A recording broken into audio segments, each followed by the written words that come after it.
Bato. Saan mag-i-stay po si Go, go, Senator go. Bato? Protective custody. Okay. This is not the first day I was expecting. And I want na yung mga temperature medyo bumaba. So I'm willing to sit down with whoever, the NBI, the DOJ, para i-resolve to. But I want it very clear na unacceptable na may habulan sa Senado. Yan ay mangyari man sa bisita natin, sa senador, sa media. So that's my primary concern right now, is just to make it very clear we're here to work with everyone.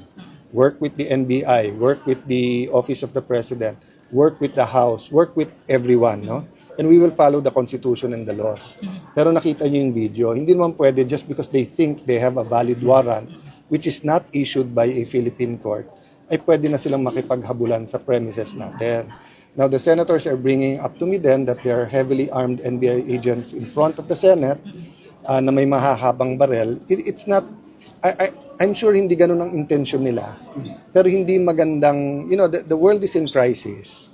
Let's show naman na despite political differences, despite the fact na they would rather have a different majority here, we can coordinate well. But at least, lalo sa inyo, nakita nyo na ngayon kung bakit hindi pumapasok si Senator Bato. So paano Nakita nyo na. So paano Kasi na madidifuse? kapag maaresto si Senator Bato, ililipad siya agad sa dahi.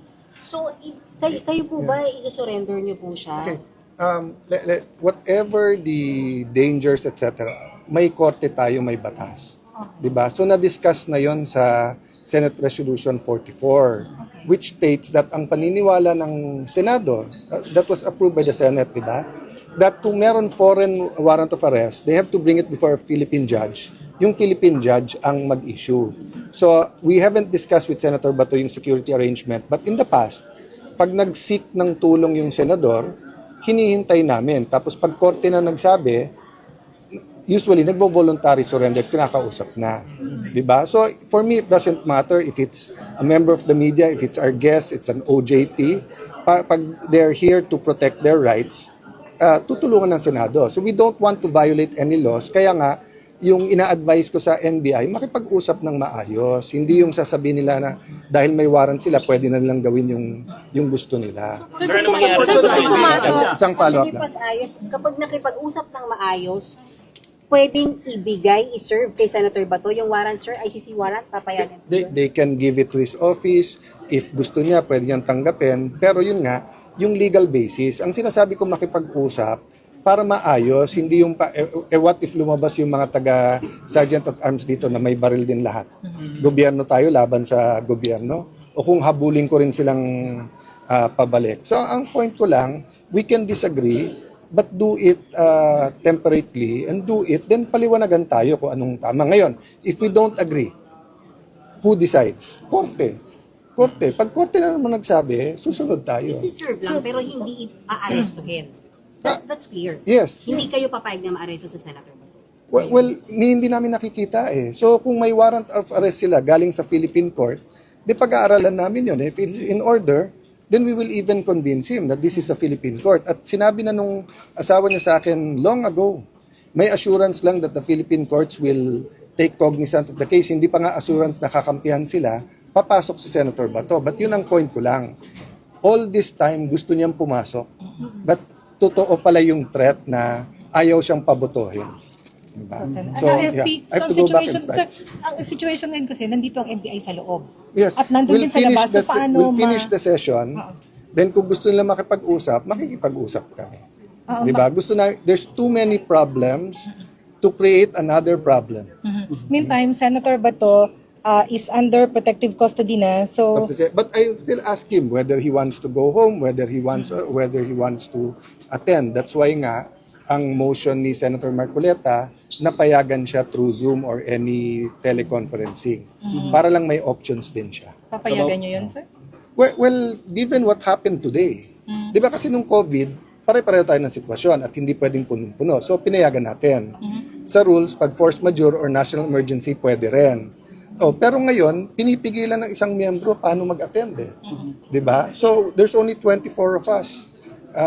Hindi pa pwedeng pigilan ng isang miyembro. So, if maayos ang pakikipag-usap sa lahat, then everyone can be But as present. far Kung as hindi, you're concerned, they can serve the warrant but they cannot arrest Sen Bato. serving the warrant kasi is ibig sabihin bibigay mo lang eh. Yes. We've never naman, 'di ba, whether iwan mo sa pinto, ibigay mo, email mo, pwede naman 'yon. But not arrest. O kahit yung ako tumanggap, pwede rin eh. 'Di ba? As administrative head of the Senate. Pero hindi naman sila pwedeng walang coordination or kung meron man dahil sinabi nga nung dating sa head na nag-coordinate kay Senator Soto, hindi naman ibig sabihin may carte blanche sila na kahit ano na lang pwedeng gawin.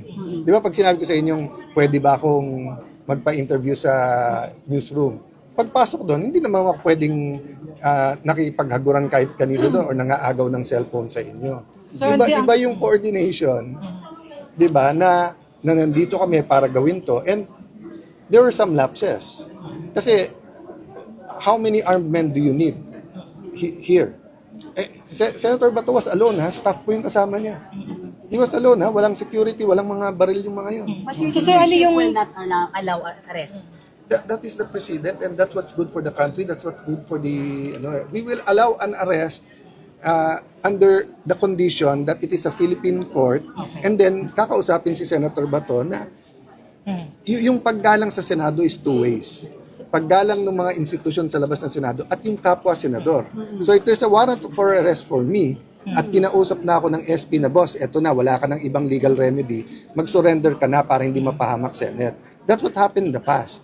Pero yung may legal remedy pa ako, pwede, alam mo, pwede pa akong tumakbo ng CA or whatever, tapos atakin mo ako, dadalhin mo akong Hague, yung sinabi ko kanina, paano yun? Kahit anong sinong media, kahit sinong general, kahit sinong sekretary ngayon, pwede mo lang dalhin sa Hague. That's what So, you SP will push. hanggang That's what you ano? will push. That is the essence of Senate Resolution 44 and of all the precedent natin. So until I'll the get- situation I'll- is clear, lockdown pa ang Senate. Lockdown. No. Kaya lang tayo nag-lockdown para hindi makalabas yung gumawa ng krimen at yung na-hold in contempt. Once na-identify ng mga yon, everyone can go Matukoy in na and out. po. Matukoy na po. I will check right now. Pero paano yun, sir, si Attorney Matibang? Yes. Set in contempt? And they will be detained in the Senate. Sir, si NBI chief kasi nasa gate daw. So hindi Basta? nasa gate daw NBI chief. So hindi siya papapasukin, sir. Dahil No, lockdown. I will instruct them that he can be. Napapapasukin. Hindi ko, let me check on that.